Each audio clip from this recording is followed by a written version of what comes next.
Hey, this is Christy Mattoon from Mindrewire. Let me turn this around real fast so I can say hi.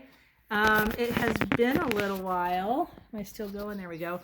It's been a little while since I've been on here, but I just wanted to show you what I'm doing with my garden and with my seed growing because it's kind of fun and I enjoy doing it. And it's also a quick way to make a plate full of food, right? So the impending food shortages that are coming up, I apologize for the way I look. I just got off of work. The impending food shortage is coming up. You got to start thinking outside of the box. How do you do something different? How do you grow your own food? How do you do something quick and easy, right? How many days does it take to starve, right? They say 40. I can grow a plate of food in 5 days. Okay, I can grow a nice plate of greens in 5 days. Nutritious, got all the vitamins in it, all kinds of aminos, wonderful stuff, wonderful stuff. So I wanted to show you that. Let me flip my phone back around here. So I have all my seeds sprouted and everything for my regular garden, and I started playing with sprouting seeds earlier in the winter time, just to have something to do. So I started collecting sprouting seeds. You might want to start thinking along that line. Maybe watch a few videos on YouTube as to how to do it. Most of the videos that I watched were kind of the same. They had a little bit different advice. It varied from place to place. But basically it was a ball jar. And you put your seeds in the ball jar, about 2 tablespoons. And then you put water over the seeds. So you fill it up enough to cover the seeds. And I usually put a little bit extra. And then you let that sit for 8 hours. Now, a lot of people will show you these kind of lids, which you can buy on Amazon. Has a screen in it, and they just screw right on top of here. So twice a day, you have to, after they sat for 8 hours, you dump all the water off. Super simple, because there's a screen there. And then you let it sit. And then twice a day for 5 or 6 days, you're going to put more water in there, and you're going to water those seeds. So that's what I was doing for quite a while. Started growing my own sprouts, and that was wonderful. And then one day I was at a natural grocer's and I picked up these chia seeds, chia sprouts, and I got quite a few bags of them because they had them on sale. And I put them in the jar and I did the whole thing, and it just got really gloppy. The seeds emit some kind of thing that makes the liquid very viscous. And so I looked at it for a couple of days, and my husband was like, and I was like, yeah, that ain't working very well. And he goes, well, remember the chia pet, maybe you should paint it onto some ceramic head and it'll grow. And I'm like, oh, that's interesting. So I went and got these little clay pot bottoms, right? You can get these at the hardware store. And then I looked for something to cover it with. So this is like something you would set a pot in, one of the little plastic trays that fits on there pretty darn well. And I took the chia seeds. I actually cut out a piece of paper towel. That's what's in here. And I put a little bit of dirt underneath. Okay. And then I just poured the gloppy chia stuff, the chia goo, onto here. I covered it with one of these little plastic dealios, and it sat on there really nice when it first started. I had it in the dark at first, in a dark corner, but in 2 days they sprouted finally, right? And the lid starts kind of popping up because, stuff starts growing. And this is 6 days later. Now, I don't know what happened here. This half did not grow so well. I'm not sure why. I got a couple purple sprouts in here that are kind of fun, that were in the seed pack. But I'll cut these down and probably just put them on a wrap and eat them, right? That's typically what I do. Super simple, right? In 6 days, I have a plate full of food. If you did 3 or 4 of these, you would have quite a bit of stuff.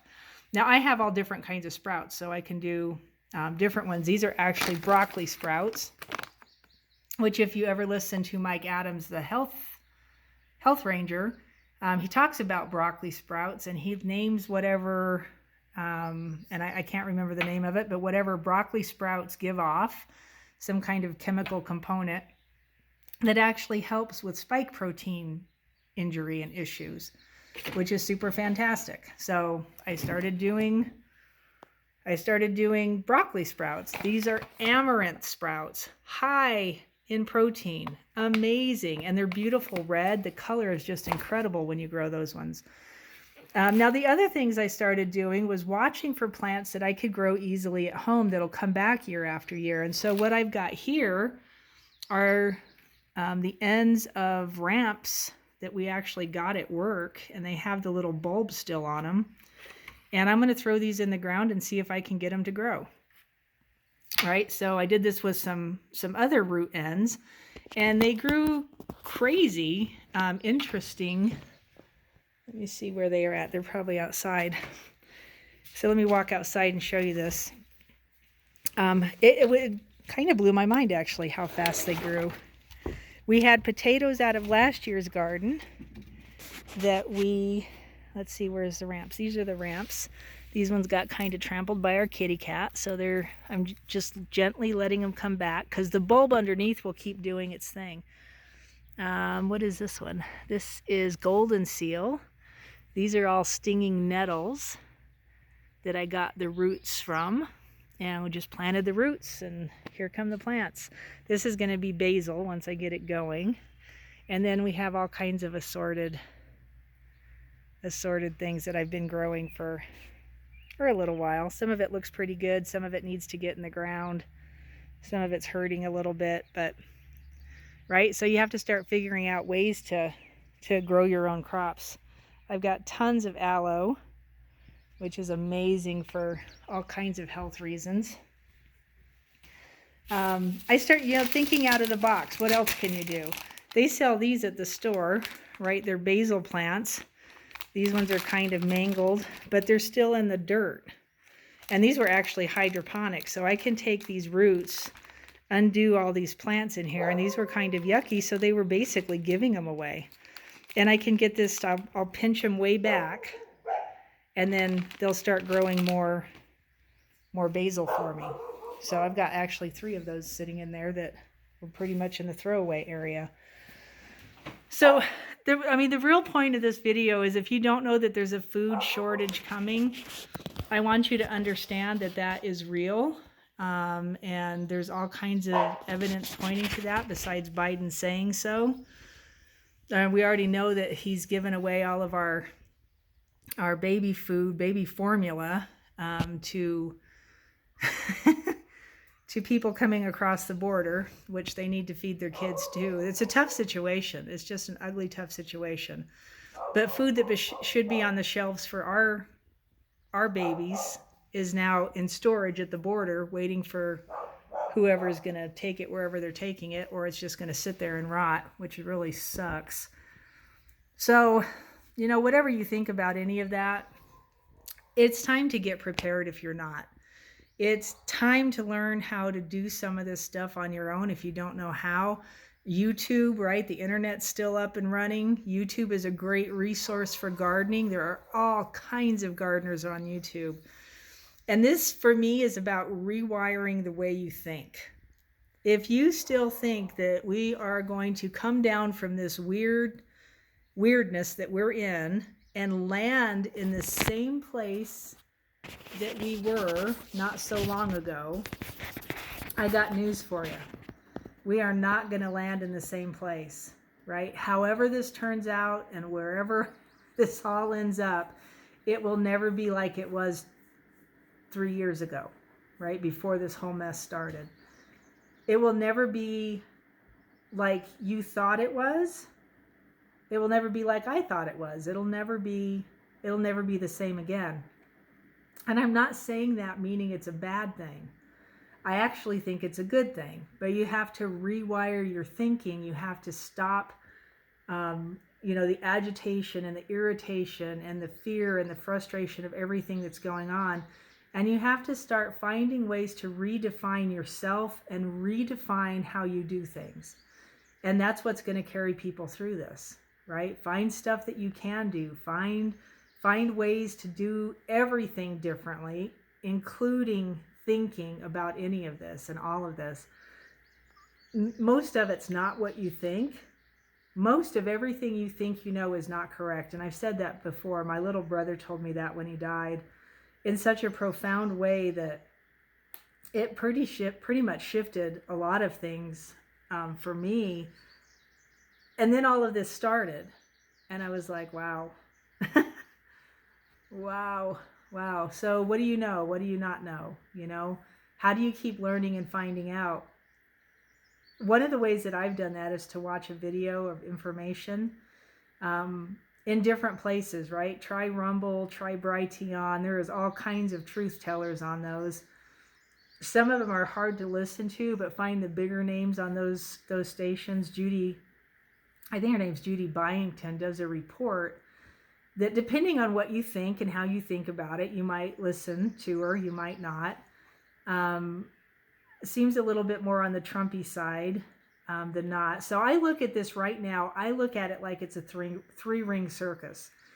In the first ring of this circus, you have Biden, the WHO, the NIH, Fauci, the New World Order, the takeover, all of that kind of stuff, right? Schwab, all that stuff. That's the first ring of the circus. The second ring of the circus is Trump and MAGA. And I'm sorry to anybody who totally is bought into that if I offend you, and I probably don't because those folks don't get easily offended. But that's the second ring of the circus because they say a lot of things that we just don't quite know if it's true or accurate. There's been a lot of dates spewed out for a lot of things that got moved and switched, and they have all their reasons why, and I get it and whatever, but like it's just weird at this point. And the third ring of the circus is the people like me who are standing back watching both of those going, like, I don't believe either one of you at this point. I don't believe that the system is going to alter so much if Trump comes back. I don't know anything because they're not giving us any evidence of anything, right? Are things happening? They say things are. Do we see true evidence of it? No, the inflation's getting worse. The war is still going on, supposedly, everything's supposedly, right? There's Nuremberg trials going on, supposedly. The global system is changing over. But I don't see any evidence of it. I actually asked my bank teller not too long ago if I could get some of the new gold-backed currency, and she looked at me like I was a lunatic. And then she went and got a manager, and the manager looked at me and said, not yet. Well, then when? Like, and what do you know about it? And she wouldn't talk to me after that. So I don't know. I wish I could give you more information. The longer I stay inside my heart space, the easier it is to go, wow, you can do this different. Like, it's actually kind of fun growing your own vegetables. It's kind of fun knowing that I have a little bit of a self-stabilized system at my house that could potentially take care of itself, right? I even have animals. My cat hunts her own birds. I shouldn't be saying that, but she brought a bird in yesterday, and I took the bird back outside, and Eve was already dead, so she ate it. That was her dinner yesterday. And she'll probably be way healthier than eating cat food. So I can't even argue, right? It's the cycle of life and just how these things go. So I don't know, learn. If you haven't been learning, start learning fast because this is changing really quick. You know, I think as it keeps going and the food shortages start getting real, people are going to start losing their minds when they realize that they can't go to the store and buy the normal lot of groceries. I think that as it keeps rolling forward and the fear from that rises, it's going to get even nuttier before it gets better. It's going to get darker before we head into that golden age that some people talk about. You know, I say, seek the source of the universe, right? You might call that God. I have a different way of looking at that now. But when you seek that which created you, when you seek the thing that's above all creation, including the stories in the Bible of the Elohim and the Yahweh and some of the stuff that if you're looking into it and you're realizing it doesn't make a lot of sense, and it came from the Vatican, and their people altered meanings, and they alter meanings all the time, right? This is nothing new. You start realizing some of these things, it makes you stop and scratch your head and go, you know, I don't want to worship what they're worshiping. I don't want to be involved in what, you know, even on a light end of it, just because I don't know the difference, what they're involved in. So you have to start scratching your head and thinking about these things and doing research while we still have the availability to do some of this research. I don't know. There you go. Grow some sprouts. Where's the sprouts? There you go. Grow some sprouts. That's fun. Here's my puppy Taz. Hey, Tazzy Lazzy. I want to bless you. Thank you for watching this. If it helped, put something below. I'm going to do a little, start doing little things, probably not daily, but I'll do some little things, just giving you more information about heart coherence and some of the stuff that we're doing. I do have a Sunday morning group. If you want to be a part of that, shoot me an email at mindrewire@protonmail.com, mindrewire@protonmail.com, and I will send you a link where you can just jump in. There's no fee for it, but you can jump into that if you want to. We do meditations and we talk about some of this stuff. We talk about things that I'm doing to heal my body, things that some of the other members are doing to heal their body, and ways we're just trying to stay ahead of the bubble on what's about to go on. So I want to bless you, and I will talk to you again soon.